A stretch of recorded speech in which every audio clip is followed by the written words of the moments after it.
안녕하세요. 네, 오늘 또 말씀 앞에 나오신 모든 분들 주님의 이름으로 환영합니다.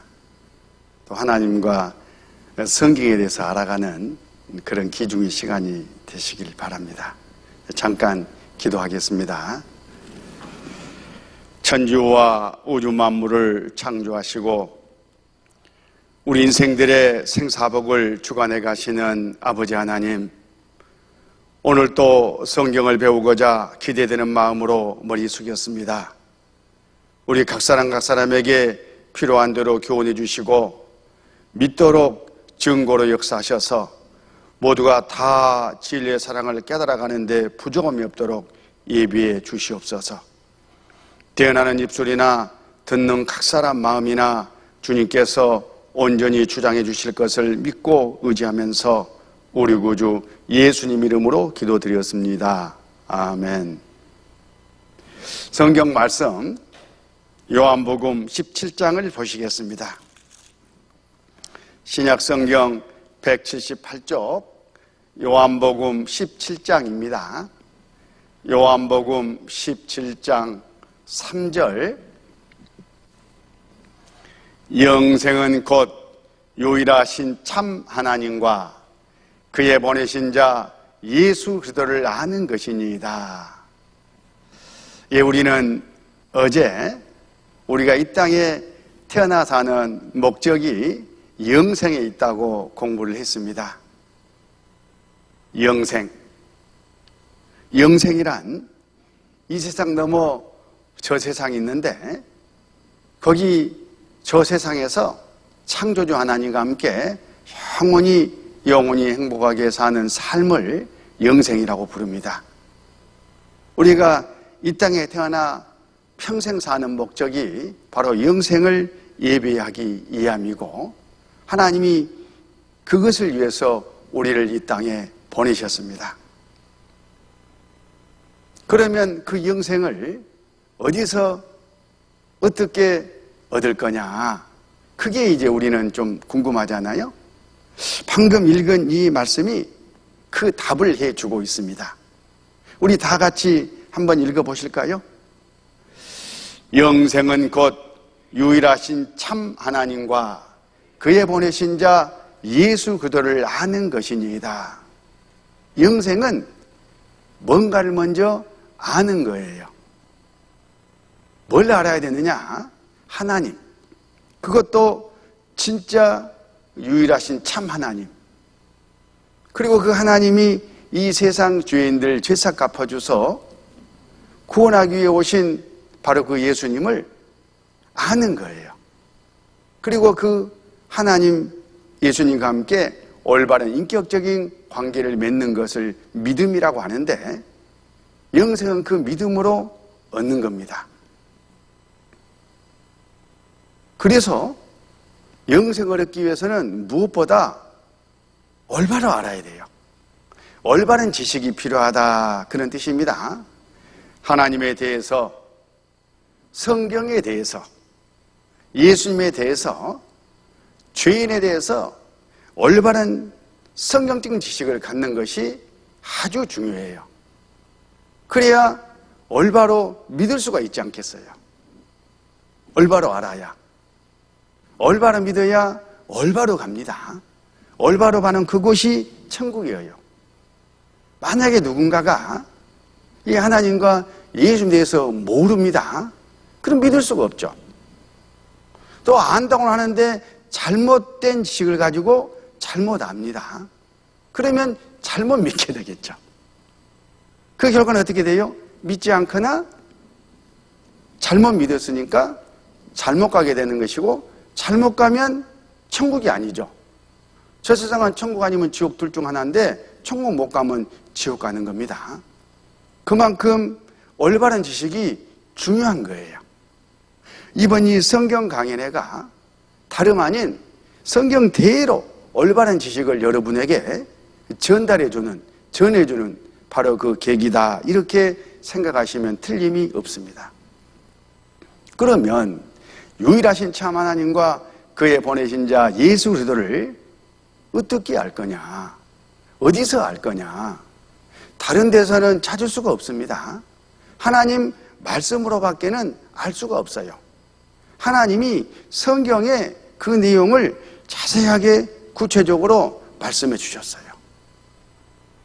너희가 성경에서 영생을 얻는 줄 생각하고 성경을 상고하거니와 이 성경이 곧 내게 대하여 증거하는 것이로다. 하나님과 예수님에 대해서 증거하는 것은 성경이에요. 그러니까 성경을 자세하게 상고하라. 그러면 올바른 믿음이 생길 것이고 그 결과가 영생이다. 이렇게 하나님은 말씀을 하시는 거거든요. 이 원리, 이 뼈대를 머릿속에 마음속에 딱 두고 성경에서 모든 문제를 해결해야 돼요. 내 지식, 내 상식, 또 뭔가 안다고 하는 사람들의 어떤 다른 지식 이런 게 아닙니다. 성경에 맞으면 참이고 성경에 맞지 아니하면 거짓인 것이거든요. 그래서 이번 성경 강연회가 하나님의 말씀을 있는 대로 전달해 드리는 과정이고 또 그렇게 한다는 것을 보여주기 위해서 계속 성경을 지나칠 만큼 찾아가지고 스크린에 띄워주잖아요. 확인시켜 드리는 거예요. 그리고 성경 말씀이 사실한 증거들을 또 계속 찾아서 확인시켜 드리는 바로 그것이 올바로 알고 올바로 믿지 않은 그런 생각에서 하는 겁니다. 자, 오늘부터 이 성경을 본격적으로 이제 공부를 하게 되는데 성경을 공부하는 목적은 뭐냐? 한마디로 이야기하면 성경은 사실이구나. 성경은 진리구나. 성경은 하나님의 말씀이구나. 성경은 틀림이 없구나 하는 믿음을 갖기 위해서 그런 거예요. 일단 그 믿음이 있어야 성경 말씀대로 우리가 따라가지 않겠습니까? 성경 말씀대로 가야 천국 갈 수 있으니까요. 그래서 오늘 내일 모레 쭉 성경에 대해서 구체적으로 자세하게 증거와 함께 증거가 될 텐데 하나도 놓치면 안 됩니다. 놓치지 않는 방법은 다른 게 아니에요. 사실인지 아닌지 그런지 아니었는지 따져보면 되는 거예요. 마음속으로. 자, 그러기 전에 이 성경이 어떻게 기록이 돼가지고 지금 우리 손에까지 왔는지 이 성경에 대한 것을 개관해 보겠습니다. 자, 여기 자료를 좀 보세요. 하나님은 영원한 그런 세계 안에 이 물질 세계, 이 세상을 창설하셨습니다.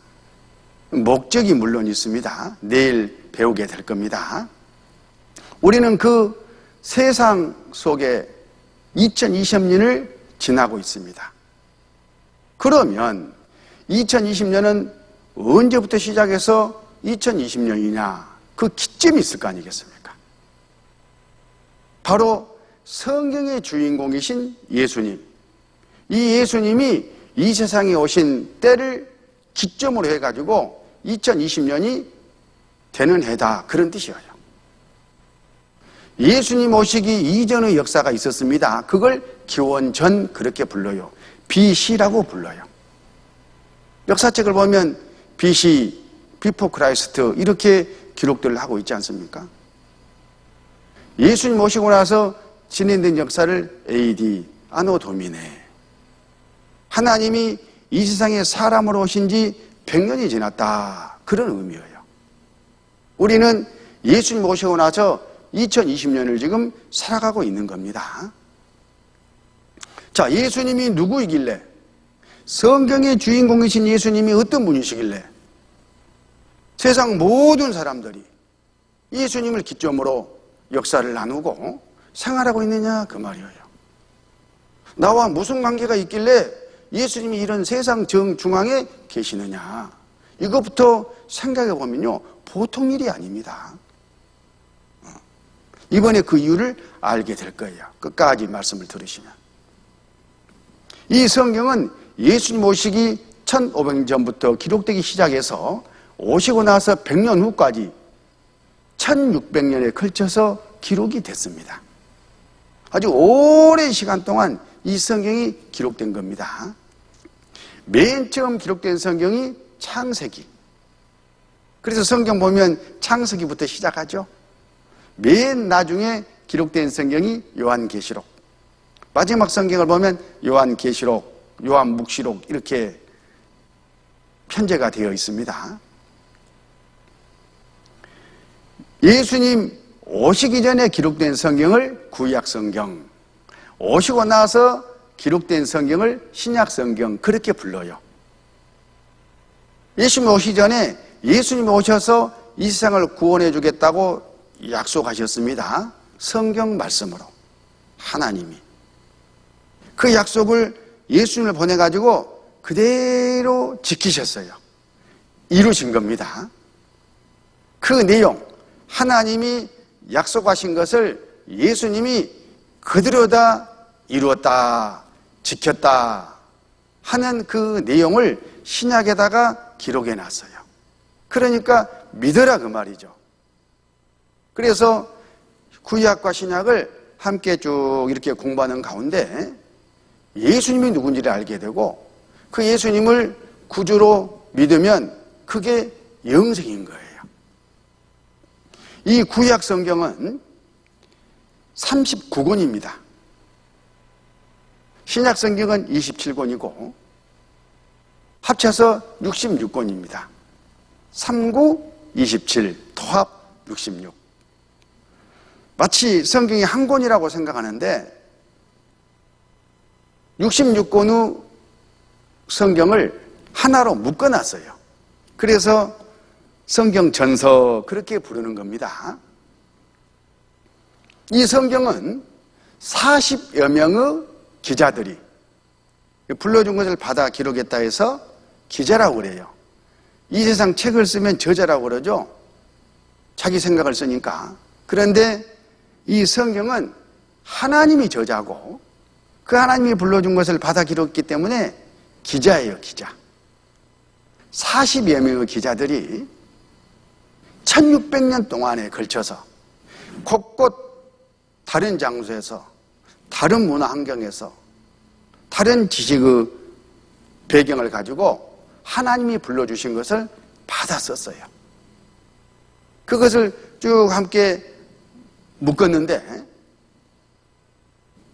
다 묶어놓고 보니까 마치 몇몇 사람들이 한 곳에 모여가지고 어떤 일정한 계획을 세워서 서로 나누어 기록한 것 같은 그런 착각을 갖게 됩니다. 왜냐하면 불러주신 분이 계시니까, 한 분이니까. 그래서 성경을 공부해 보면 연재 소설이나 연재 만화를 1권, 2권, 3권, 4권 이렇게 읽는 것처럼 주인공이 예수님으로 똑 떨어지고 배경이 같고 등장인물들이 동일하고 그렇습니다.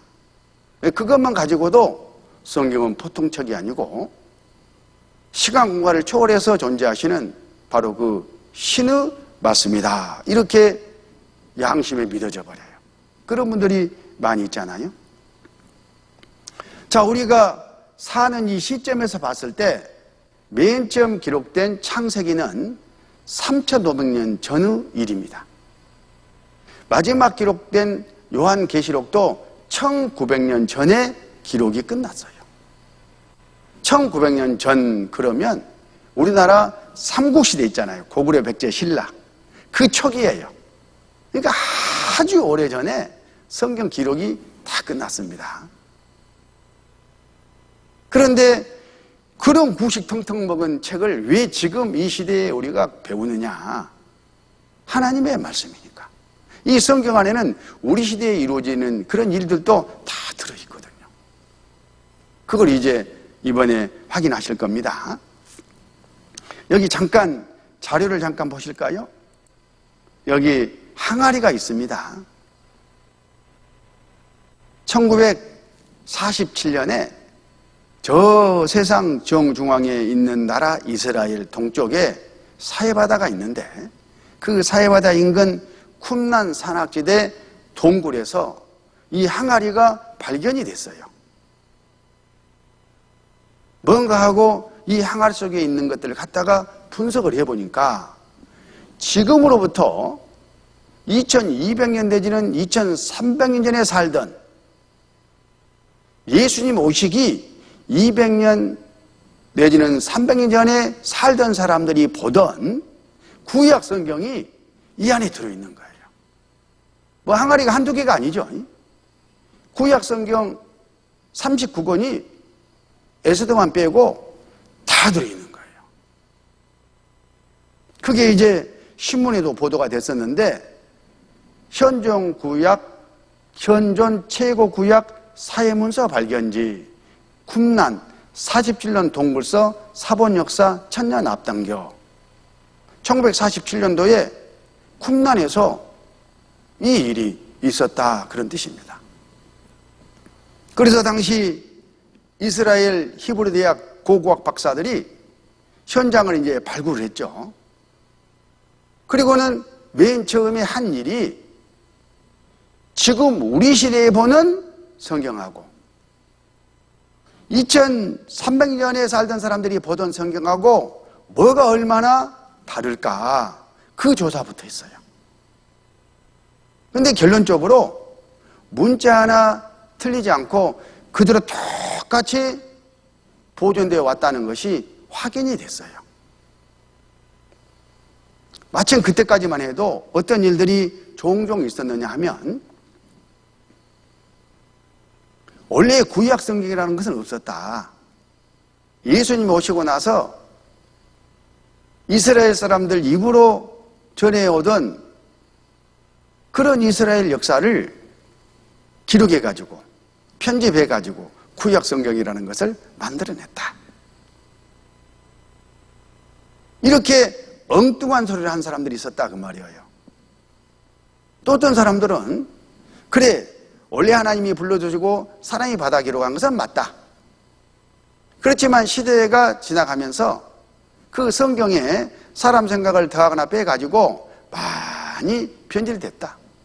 이렇게 쓸데없는 소리를 보태는 사람들이 종종 나타날 바로 그때에 이 성경이 발견이 된 거예요. 그래서 그 작업부터 해본 거 아니겠어요? 그랬더니만은 2200년 내지는 300년 전에 살던 사람들이 보던 성경이었고 예수님 오시기 전에 그리고 그 성경 내용이 지금 우리가 보는 성경하고 문자 하나 변하지 않고 그대로 보존되어 왔다는 것이 확인된 순간에 그런 쓸데없는 소리를 하는 사람들의 입이 딱 다물어졌죠. 그래서 아주 위대한 발견이다 이렇게 말하는데 이 성경을 이름하여 사해사본이라고 그래요. 우리나라에서도 2007년도에 저 서울에 있는 용산 정경박물관에 이 성경 사본이 와가지고 1년 동안 전시가 된 적이 있어요.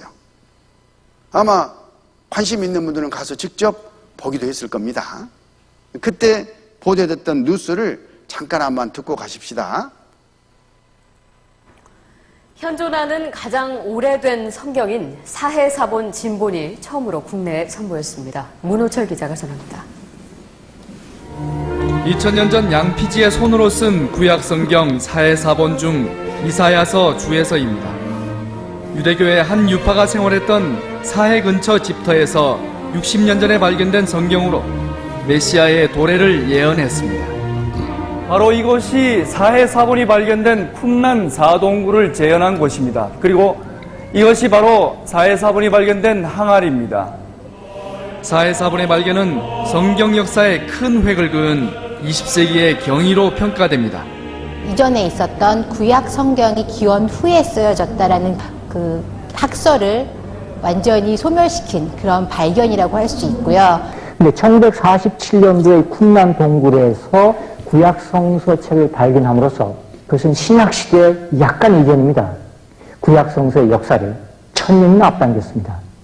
자, 오늘날의 구약 성서와 과연 2000년 전에 신약 시대 구약 성서에 어떤 차이가 있는가? 전혀 차이가 없다는 것을 두 개의 비교를 통해서 알 수 있게 됐습니다. 고고학 박사들이 증언을 해주고 있지 않습니까?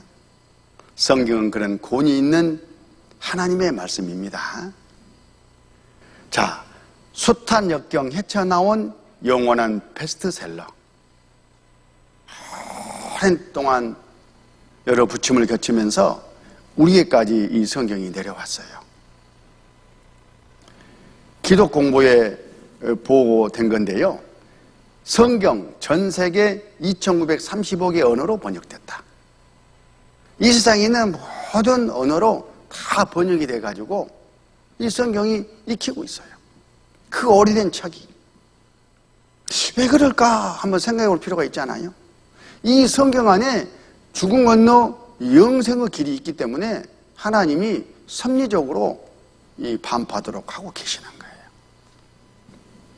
베스트셀러입니다. 우리나라에서 가장 많이 팔린 책이 어떤 책일까 하고 1992년도에 조사를 해봤어요. 우리나라는 삼국시대에 불교가 들어와서 2000여 년 동안 불교 국가였습니다. 그리고 2조 500년 동안 유교 국가였잖아요. 우리가 상식적으로 생각하면 불경이나 사서 삼경이 가장 많이 찍혀서 팔렸어야 맞을 텐데 조사를 하고 보니까 성경이 가장 많이 팔렸어요. 그 짧은 시간에. 얼마나 팔렸냐면 92년 통계로 6천만 부가 팔려나갔어요. 그 당시에 남한 인구 4천만 명이었으니까 한 사람 앞에 한 권하고도 반 권씩이 더 들어가요. 그러니까 엄청난 양이 찍혔죠. 그래서 아마 집집마다 누가 가져다 놨는지는 모르겠지만 성경 한두 권씩은 굴러다닐 거예요. 문제는 먼지 낀 채로 천대받으니까 문제죠. 오늘 집에 가서 찾아가지고 하나님의 말씀이니까 바로 딱 이렇게 꼽아 놓으시기 바랍니다. 아니, 그러지 말고 그 성경으로 말씀을 들으세요. 집에 있는 성경이나 여기서 배우는 성경이나 또 밖에 나가서 배우는 성경이나 똑같은 하나님의 말씀이기 때문에 어느 성경 가지고 배워도 똑같아요.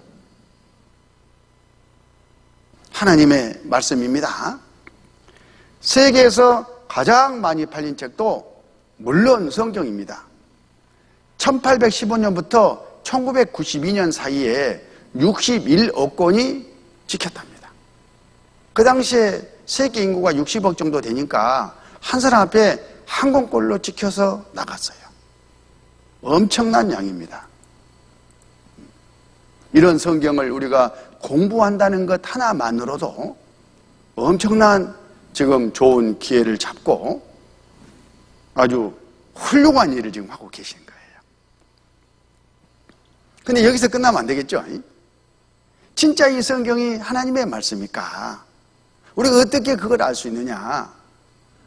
나아가 성경에서 내가 영생을 얻어야 되겠다. 이런 목표가 우리는 있잖아요.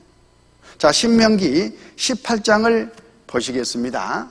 신명기 18장 21절. 내가 혹시 심중에 이르기를 그 말이 여호와 이르신 말씀인지 우리가 어떻게 알려 하리라. 만일 선지자가 있어서 여호와 이름으로 말한 일에 증언도 없고 성취함도 없으면 이는 여호와의 말씀하신 것이 아니요 그 선지자가 방자히 한 말이니 너는 그를 두려워 말지니라. 자, 21절을 다시 한번 보면 혹시 심중 마음에 이르기를 그 말이 이 성경이 여호와 이르신 말씀인지 우리가 어떻게 알리요? 누구나 성경을 딱 대하고 보면 이게 하나님의 말씀이라고 하는데 진짜까? 어떻게 알아 그걸?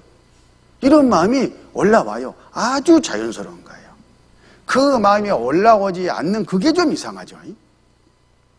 그런 분은 틀림없이 답을 찾거든요. 그리고는 진짜네. 하나님 말씀이네. 진리네. 그래서 내가 지옥 가지 않으려면 구원을 받아야 되겠구나. 이렇게 교훈을 받아요.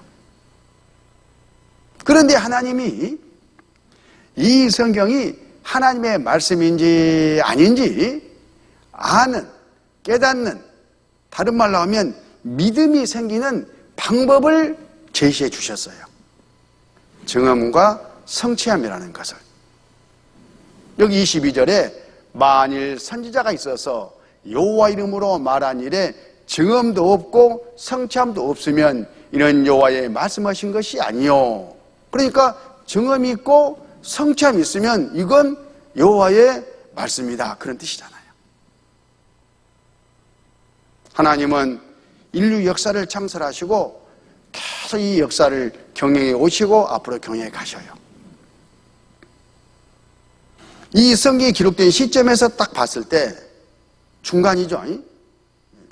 BC 1500년부터 시작해서 AD 100년까지 이 사이에 성경이 기록됐으니까 딱 이 시점에서 봤을 때 세상에 과거 역사가 있었어요.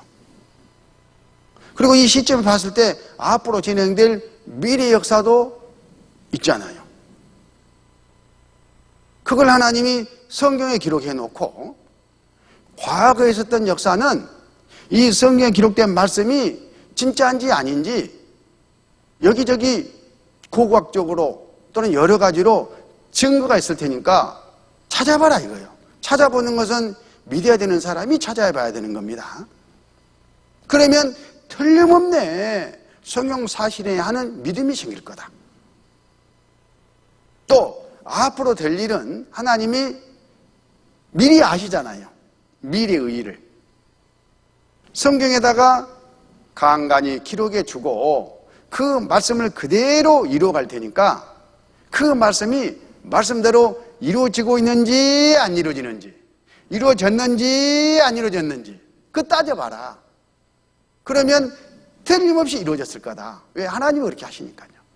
그러면 야, 진짜 하나님이 계시는구나, 이 성경이 바로 하나님의 말씀이 맞구나 하는 믿음이 생길 거다, 그런 뜻이에요. 이렇게 하나님은 증거하시고 우리는 이 방법으로 이번 성경 강의 동안에 증거를 받고 하나님이 원하시는 그 믿음을 다 갖는 겁니다. 거기에 영생이라는 선물이 기다리고 있습니다. 자, 이를 위해서 잠깐 이제 역사표를 좀 보면 성경이 기록된 시점에서 봤을 때 과거 역사는 증언으로, 미래 역사는 그 예언의 말씀이 성취하는 성취함으로 성경이 사실이다 하는 것을 이제 확인하는데, 첫 번째, 천지 우주 만물을 창조하신 바로 그 내력.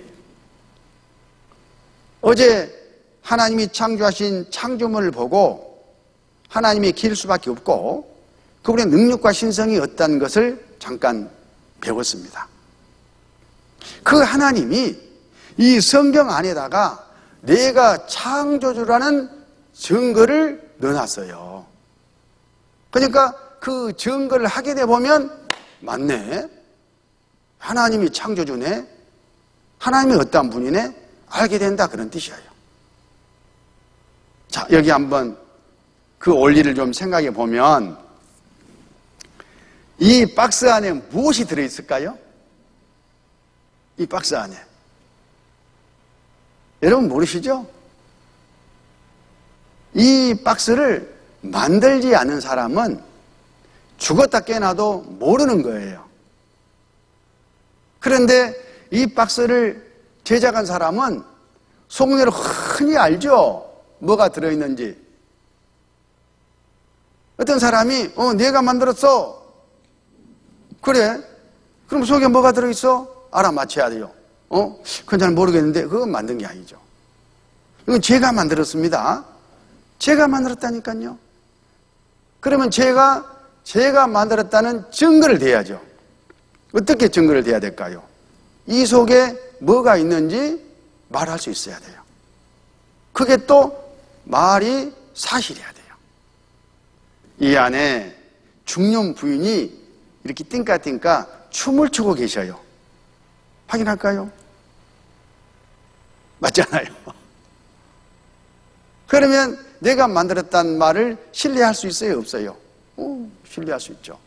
맞네, 목사님 만들었네.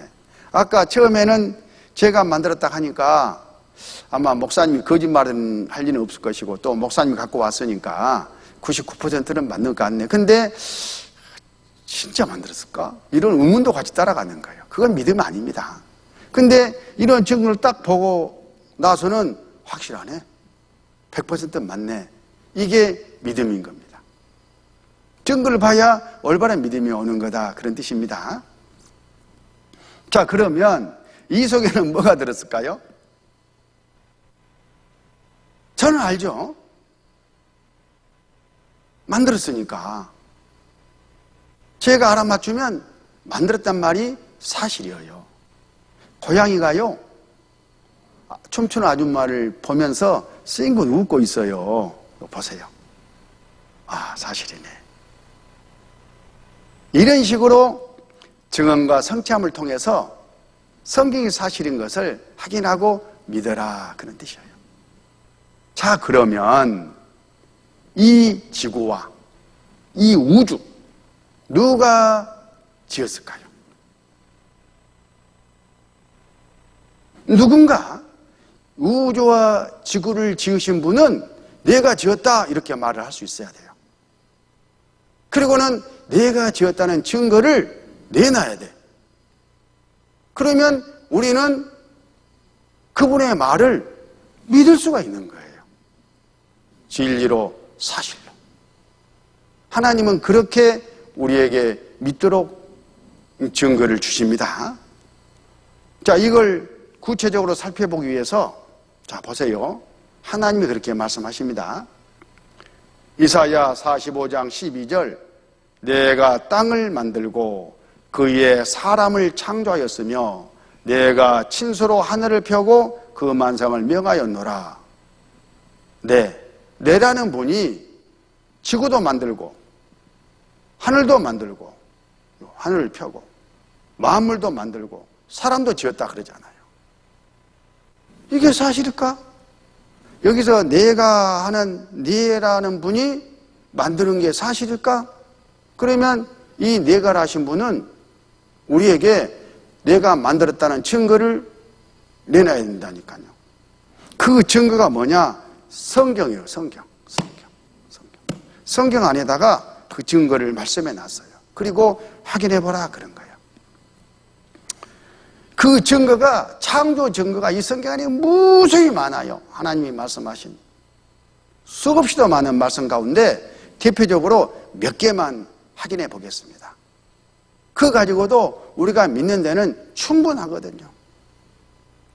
그래서 이제 박스를 좀 준비했는데 사람 생각과 성경 말씀을 비교해 가면서 얼마나 사람의 지식이 불완전하고 부족한지 잘못 알고 있는지 이것도 좀 깨달아가면서 성경은 사실이구나 하는 것을 교훈받습니다.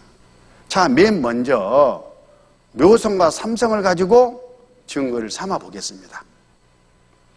자, 여기 하늘입니다. 저 하늘을 쳐다보면 이런 7개의 별이 보여요. 여러분, 이 별이 몇 개로 보입니까? 여기 점 찍어진 이 별들이 몇 개예요? 7개 맞죠? 옛날에도 이 별들을 보고 7개. 지금도 눈으로 보면 7개, 항상 7개예요. 그러니까 사람 생각을 이게 묘성인데 쓴다면은 묘성은 7개다 이렇게 써야지 맞아요. 그런데 성경은 뭐라고 되어 있느냐? 욥기 38장 성경에 있는 분들은 찾아봐도 좋습니다. 집에서 욥기 38장 31절에 내가 묘성을 메어 떨기되게 하겠느냐? 삼성의 띠를 풀겠느냐? 먼저 앞부분을 보면 묘성을 메어 떨기되게 하겠느냐? 그 말은 인간 너 사람은 묘성을 떨기로 만들 수 없다 그 말이죠. 그러니까 하나님의 나는 묘성을 떨기로 만들어놨다 그런 뜻이잖아요. 이걸 잘 설명해 놓은 이 과학자의 말이 있더라고요. 잠깐 보시죠. 여러분, 떨기별이라고 아시나요? 엄청난 숫자의 별들이 한자리에 모여서 같이 이동해 다니는 별을 떨기별이라고 합니다. 예를 들면 수국이라는 꽃과 비슷한데요. 이 꽃은 조금만 멀리서 보면 한 송이의 꽃인데 가까이서 보면 수백 개의 꽃이 모여 있어요. 이 수국과 같은 별을 떨기별이라고 합니다. 자, 보이는 별이 묘성의 모습입니다. 우리가 맨눈으로 봤을 때 상대적으로 다른 별보다 밝은 빛을 가진 별처럼 보이는 7개의 별입니다. 그쵸? 7개의 별이죠? 7개. 제가 왜 계속 7개라고 강조할까요? 보세요. 인간이 인간의 눈으로 이 지구에서 아무리 눈이 좋은 사람이 봐도 이건 7개의 별로 보이기 때문이에요. 허블 우주만환경을 띄어 올려서 그때서야 비로소 제대로 된 관측을 시작할 수 있게 된 거예요. 이 허블 만환경으로 이 묘성을 관측을 했는데 각각 한 개처럼 보이는 그 별들이 한 개의 별에 대략 3,000개가 넘는 별이 한 개처럼 보이는 것을 이때 처음 발견한 거예요. 여러분 놀랍지 않습니까? 현대 천문학이 고작 지금으로부터 대략 100년 전쯤에 이것을 찾아냈는데 성경은 그보다 몇천 년 전에 이미 이걸 기록하고 있다는 거예요. 놀랍지 않습니까? 우리 과학이 이 사실을 안 지가 100년밖에 안 돼요. 그런데 이 욥기 성경은 지금으로부터 3,500년 전에 기록이 됐는데 어떻게 이런 기록이 있을 수 있느냐 그 말이잖아요. 묘성을 만드신 창조주가 아니고서는 이 말씀을 여기에 기록할 수가 없잖아요. 묘성을 만드신 분이 계시고 이 성경이 묘성을 만드신 창조주의 말씀이라는 증거다 그 말입니다. 그 다음에 여기 보면 삼성의 띠를 풀겠느냐? 삼성 그룹. 그 삼성 이름이 이 별에서 따온 겁니다. 그래 띠가 풀려 있다는 거예요. 묶어진 줄 알았는데 인간은 묶어졌다고 생각하는데 성경은 아니다. 풀려 있다. 그 말은 뭐예요? 뚝뚝 떨어져 있다. 그 말이에요. 그걸 이제 망원경으로 관측을 해보니까 성경이 맞습니다. 여름철 밤하늘 쳐다보면요. 머리 위에 이 3개의 별이 있어요. 쉽게 눈에 띕니다. 삼성. 묶여 있잖아요. 가까이 있잖아요. 항상 붙어 있어요. 그래서 모든 사람들이 묶여 있다 이렇게 글을 쓰고 주장을 했는데 우리 시대에 망원경으로 관측을 해보니까 아니에요. 떨어져 있어요. 떨어져 있잖아요. 저기 멀리 서로 엄청나게 풀려 있는 거예요. 성경이 사실입니다. 자, 묘성이 떨기로 이루어져 있고 수천 개의 별이 하나의 별처럼 보이고 삼성이 멀리 떨어져 있다는 이 말을 창조주가 아니고서는 할 수가 없습니다. 근데 이 사실을 우리 시대에서 알았어요. 겨우 100년밖에 안 됩니다. 그런데 3,500년 전에 이 말씀이 있었다. 뭘로 설명할 거냐 그거예요. 하나님은 이런 방법으로 성경을 기록하신 분이 창조주라는 것을 우리에게 증거하셔요. 자, 채점 해봅시다. 사람은 묘성을 7개, 삼성은 묶여있다 이렇게 말하고 믿고 그게 맞는 걸로 알고 있었는데 성경은 이미 아니다. 떨기로 이루어져 있고 풀려있다. 그러니까 확인되기 전에는 성경이 이상한 책이라고 오히려 폄하를 했습니다. 그런데 실제 확인해 보니까 성경이 맞고 사람 생각은 틀렸잖아요. 그렇지 않습니까? 이렇게 사람의 지식은 불완전한 겁니다. 자, 그 다음 바위의 나무를 한번 생각해. 바위의 나무 이렇게 봅시다. 아주 우뚝 솟은 바위에 나무가 있어. 나무가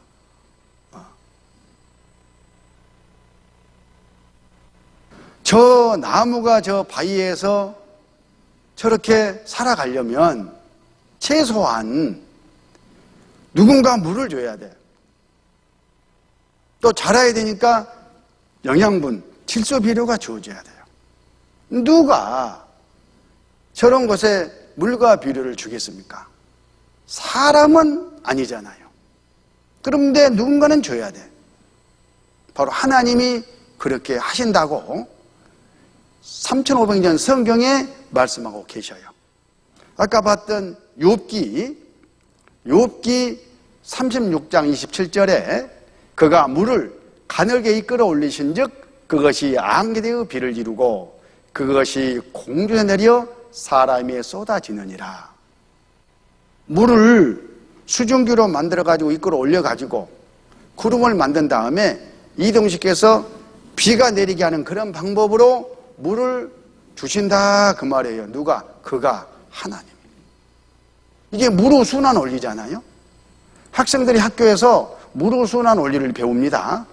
수증기, 구름, 비구름, 빙빙 물이 돈다고 배우잖아요. 그래서 우리는 이런 것 정도는 아주 상식으로 알고 있어요. 유치원생들도 아마 이거 다 알 거예요, 아마. 그런데 이 무르순환 원리가 정립된 것이 그렇게 오래되지가 않아요. 여기 자료를 잠깐 보면 무르순환 과정에 대해서는 16, 17세기경에야 비로소 완전히 이해되었다. 페라울트와 마리오티의 실험 결과 물이 순환한다는 증거가 최초로 확인되었다. 그런데 성경은 3500년 전에 이미 무르순환 원리를 정확하게 말씀하고 있잖아요. 성경은 과학책이나 마찬가지예요.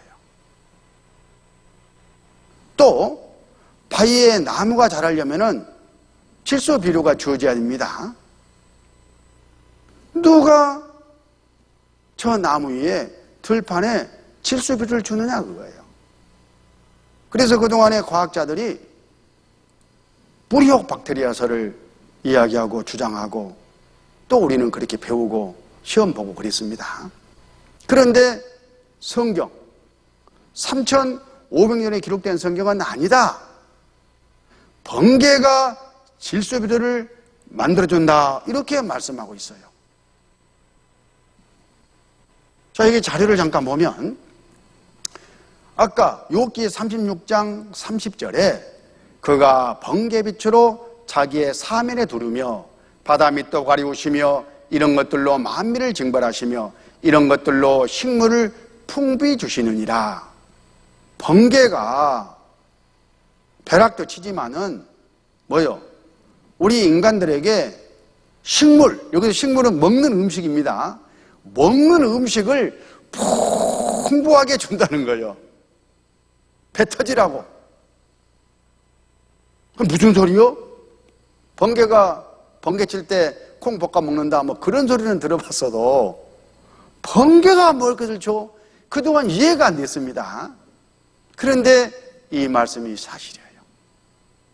번개 칠 때 질소 비료가 공중에서 만들어져 가지고 온 대지에 뿌려지고 그런 말미암아 들판에 화목이 자라가지고 우리가 그것을 먹고 살잖아요. 지금은 농사지어서 먹고 살지만 옛날 사람들은 그저 들판에 나가서 그냥 따서 먹었습니다. 그러니까 하나님이 먹을 것을 풍부하게 번개를 통해 주신다는 말씀이 정확한 거예요. 이 사실이 1995년도에 밝혀졌어요. 미국의 과학자가 실험 결과 번개가 질소 비료를 만드는구나. 그걸 연구하고 발표를 했는데 중앙일보에서 보도한 내용입니다. 1995년 9월 15일자 번개는 생명적 최대 질소원이다. 미국서 새로운 실증적 연구 결과 발표했다. 기존 뿌리옥 박테리아를 뒤엎었다. 연간 15톤 질산 등으로 고정화된다. 이 부분을 좀 확대해서 읽어보면 그럼 이 같은 질소를 생명체들은 어디서 얻는 것일까? 아까 그 바위에 그 나무가 질소를 어디서 얻을까? 이렇게 생각해도 물음을 찍어봐도 같은 말이겠죠. 학자들은 그간 콩과 식물에 기생하는 뿌리옥 박테리아가 공기 중 질소를 흡착, 식물과 동물의 차례로 전달해주는 생명체 최대의 질소원이라고 생각해 왔다. 하지만 최근의 한 연구 결과는 뿌리옥 박테리아가 생명체 최대의 질소원이 아니라는 사실을 밝혀 주목받고 있다. 번개, 때때로 제약을 징벌하는 상징이기도 한 이 엄청난 전기적 존재가 실제로는 뿌리옥 박테리아보다 더 많은 양의 질소를 생명체에 전달해주는 존재라는 것이 연구 골자다. 그래가지고요, 이게 이제 과학 잡지에 발표가 되니까 논문에 많은 기상학자들이 실제 비행기를 타고 나가서 공간에 떠서 이게 사실인지 실험을 해봤어요. 번개가 진짜 비료를 만드는지. 그동안에요. 그 뒤에만은 진짜네, 사실이네. 아마 유튜브만 쳐도 그 연구했다는 그런 내용들이 엄청 올라와 있어요. 사실입니다. 어떻게 되느냐 하면 번개 칠 때에 공기 중에 있는 질소와 산소가 결합을 해요. 화학 반응을 일으킨다, 그런 뜻이죠. 먼저 일산화질소가 되고 이 일산화질소가 산소 한 번 더 결합하면 이산화질소가 돼요. 번개 치는 과정에 이루어지는 겁니다. 그런데 이 이산화질소는 빗물을 만나면은 그 자리에서 질소 비료가 되어버려요. 땅에 떨어질 때는 비료로 떨어지는 거예요. 물 비료로. 그걸 먹고 자라는 거예요. 들판에 있는 과목이. 정확하지 않습니까? 그런데 이 사실을 밝혀낸 것이 올 2020년을 기준으로 해서 25년 전입니다. 그것밖에 안 돼요. 그런데 성경에는 이미 3,500년 전에 이 사실을 말씀하고 있다는 거예요. 어느 누구도 할 수 없는 말씀하시는 거예요. 들판에 있는 과목에 질소 비료를 번개를 통해서 주시는 하나님이 그렇게 만드신 거죠. 그 사실을 성경에 기록하고 우리에게 증거를 주셨는데 이제서야 과학이 발달하면서 그 사실을 안 겁니다. 성경은 사실입니다. 자, 욥기 36장 30절 31절을 같이 한번 읽습니다. 그가 번개빛으로 자기의 사면에 두르시며 바다 밑도 가리우시며 이런 것들로 만비를 징벌하시며 이런 것들로 식물을 풍부히 주시느니라. 사실이잖아요.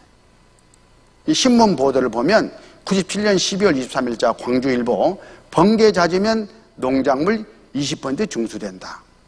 농사 짓는 농부들은요, 번개가 잦은 해는 올해는 풍년된다는 사실을 알아요. 경험으로 아는 거예요. 성경이 사실인 겁니다. 채점해 볼까요? 성경이 맞죠? 사람은 생각이 짧아요. 그 다음에 인간의 조상. 우리 인간의 조상은 누구일까? 그동안에 어떤 주장들이 좀 있었냐면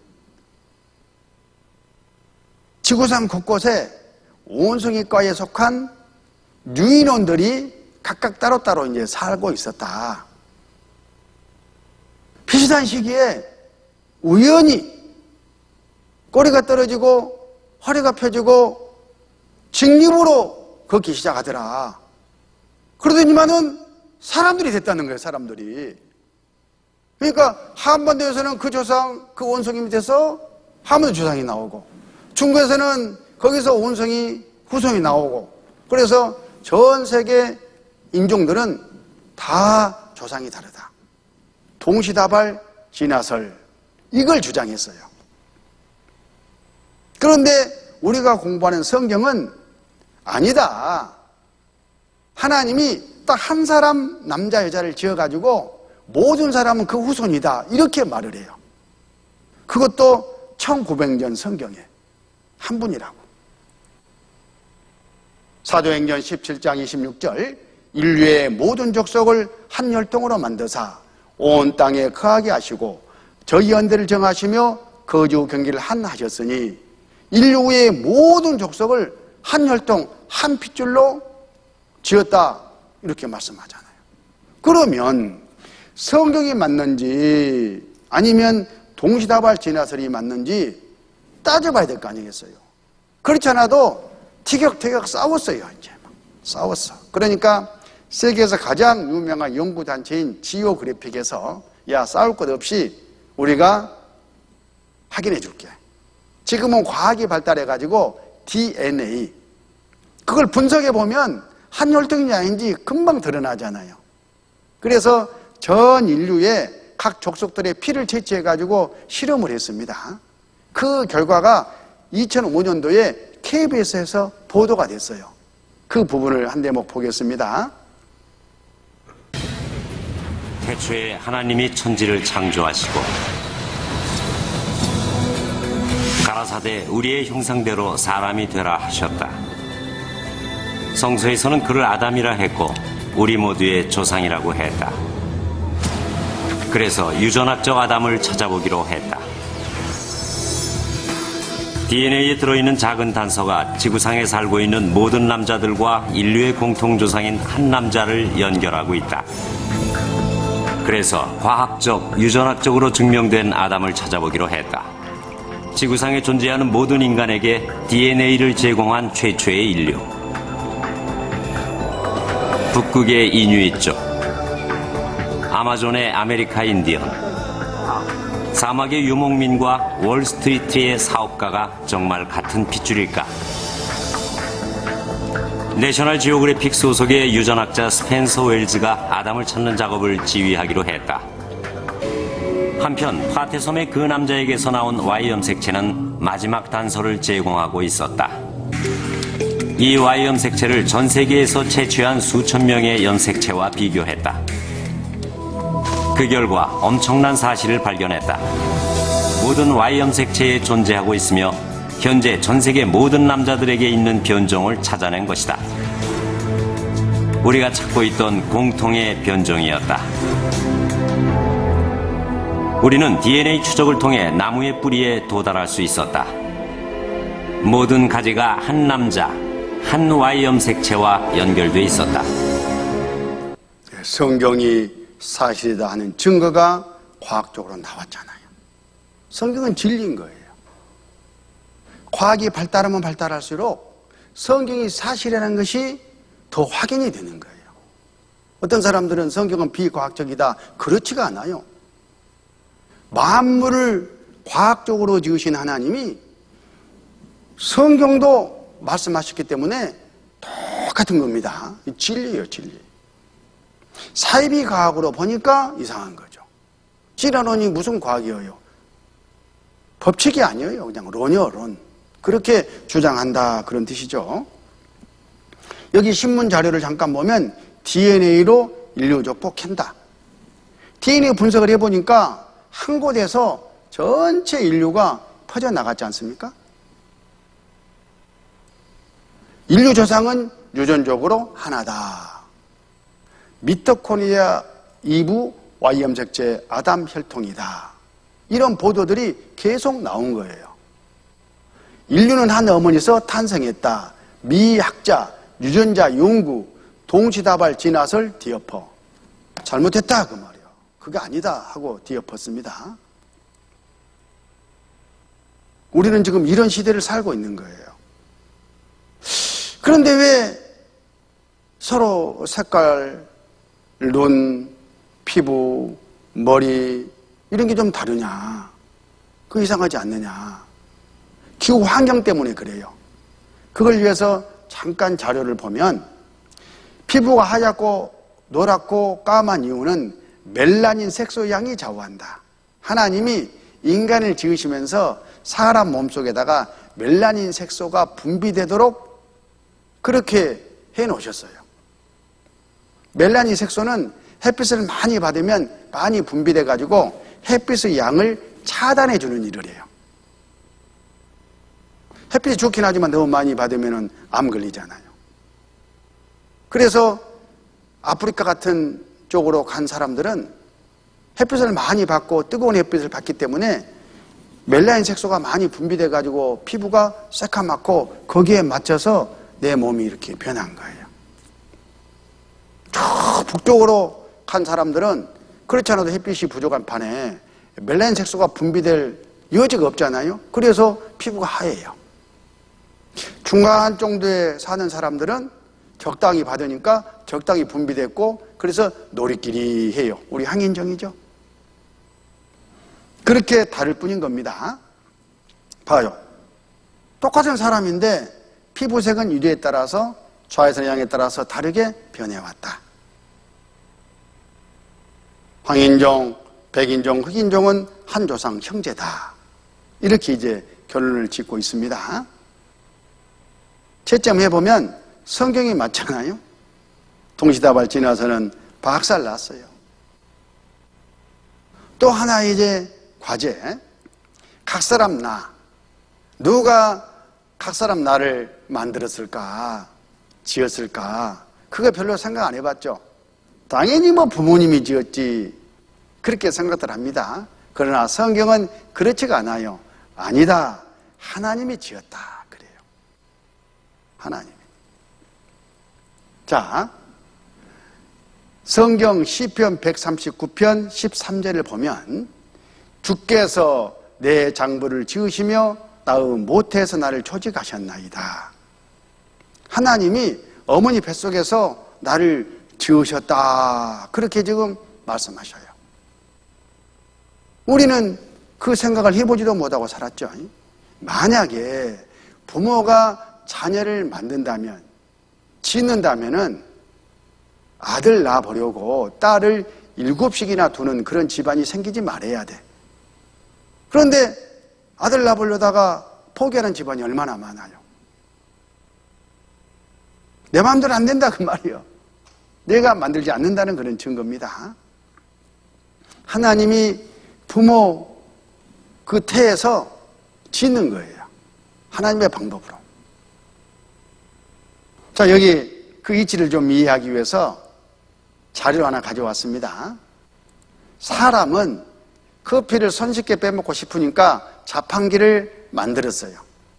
이 자판기 안에는 뭐 커피, 프림, 뭐 설탕, 물, 또 물을 끓이는 그런 기구들 다 들어있겠죠. 동전 하나 넣으면요, 작동을 해가지고 커피 한 잔이 쪼르륵 나와요. 자, 이 커피 자판기가 만들었습니까? 아니죠. 사람이 이 커피 자판기를 통해서 끓여낸 거예요. 손쉽게.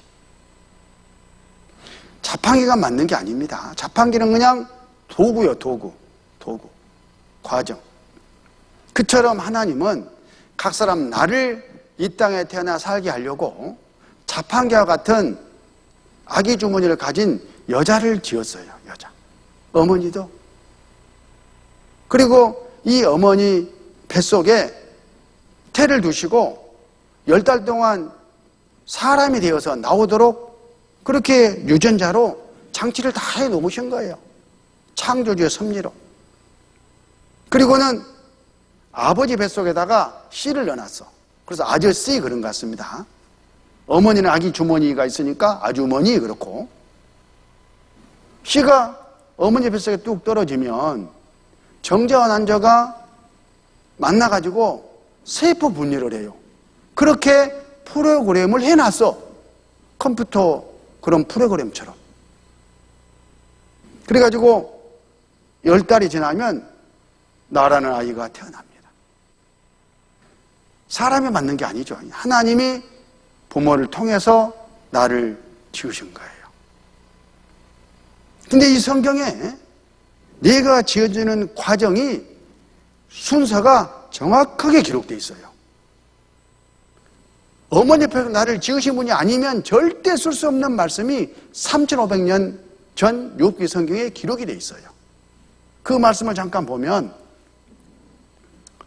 욥기 10장 10절에 주께서 나를 적과 같이 써두셨으며, 정자와 난자가 이제 만났습니다. 엉긴 자처럼 엉기게 하지 아니하였나이까. 만나서 세포 분열을 막 일으켜요. 이제 그 다음에 첫 번째 가죽이 만들어지고 살과 살로 내게 입히시며 뼈와 힘줄로 나를 뭉치시고 생명과 은혜를 내게 주시고 공고하심으로 내 영을 지키셨나이다. 순서를 보세요. 가죽이 만들어지고 가죽 속에 살이 차고 그 다음에 뼈가 나오고 그 다음에 힘줄이 생겨요. 그 다음에 생명이 들어가고 영이 들어가 가지고 나라는 사람이 태어나는 거예요. 이 순서가.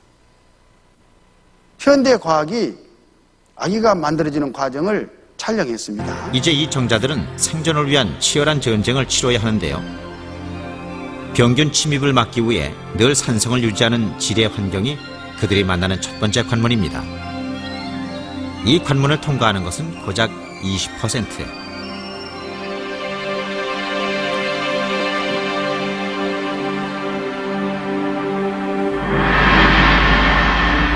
아직 특별한 형태를 갖추진 못했지만 이것이 인간의 초기 모습입니다. 세포는 4개에서 8개로 다시 16개로 나눠지고 이런 최세포 분열을 통해 새 생명이 탄생되는 거죠. 며칠 후면 이런 모습을 하게 되죠. 자세히 보여드리겠습니다.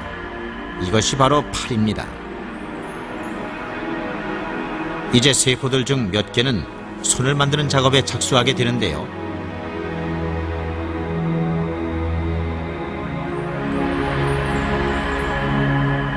손가락이 나눠지는 것을 전자현미경으로 관찰한 모습입니다. 처음엔 오리발처럼 모두 붙어있지만 곧이어 손가락 사이에 있던 세포들이 죽으면서 5손가락의 모습이 드러나게 됩니다. 이것이 6주 된 아기의 손입니다. 12주가 되면 손과 팔에 뼈 모양이 보이기 시작합니다. 임신 4개월째, 아기의 키는 벌써 16cm나 자랐습니다. 투명한 피부를 통해 종아리 안이 보이고 다리뼈는 아직 연골 상태로 있는 것 같군요.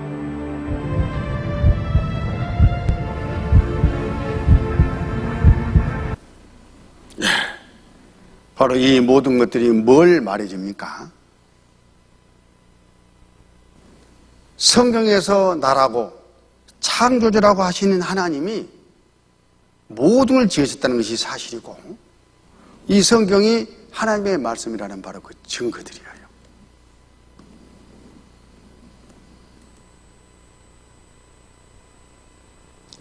주께서 내 장부를 지으시며 나의 모태에서 나를 조직하셨나이다.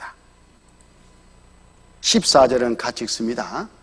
내가 주께 감사함은 나를 지으심이 신묘막측하심이라. 주 행사가 기함을 내 영혼이 잘 아나이다. 바로 부모님은 나를 낳아주신 분, 하나님은 나를 지으신 분, 창조주. 그렇게 딱 마음에 두고 하나님을 만나야 되는 거예요.